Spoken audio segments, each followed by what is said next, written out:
Au départ, c'était un vrai pari, personne n'y croyait vraiment, pas même les acteurs. No, what is it? You have to shoot this.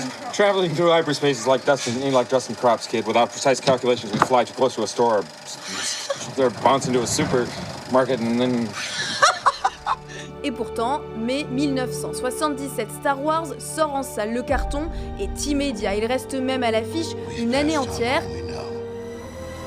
42 ans plus tard, et au terme de 9 films, l'engouement est toujours intersidéral. Avec l'ascension de Skywalker, l'ultime épisode de la saga, les fans de la première heure disent adieu aux personnages clés. Je regarde une dernière fois mes amis.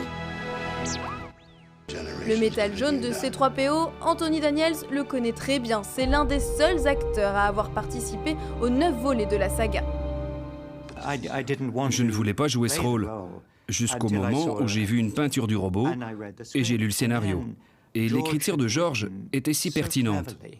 C3PO n'est ni un héros, ni un méchant, c'est un personnage totalement différent. Pour moi, cet épisode est super, parce que dans les derniers films, le rôle de C3PO était minuscule. Tandis qu'ici, il fait plus partie de l'équipe. C'est également un au revoir à la princesse Leia, interprétée par Carrie Fisher, qui apparaît dans ce dernier épisode, malgré son décès 2 ans plus tôt.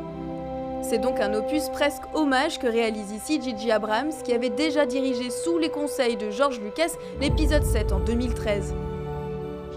C'est un fan absolu de Star Wars. Sa connaissance sur la saga est énorme. En plus, il a réalisé le 7e opus, donc il peut lier les films entre eux. Et le tout est incroyable.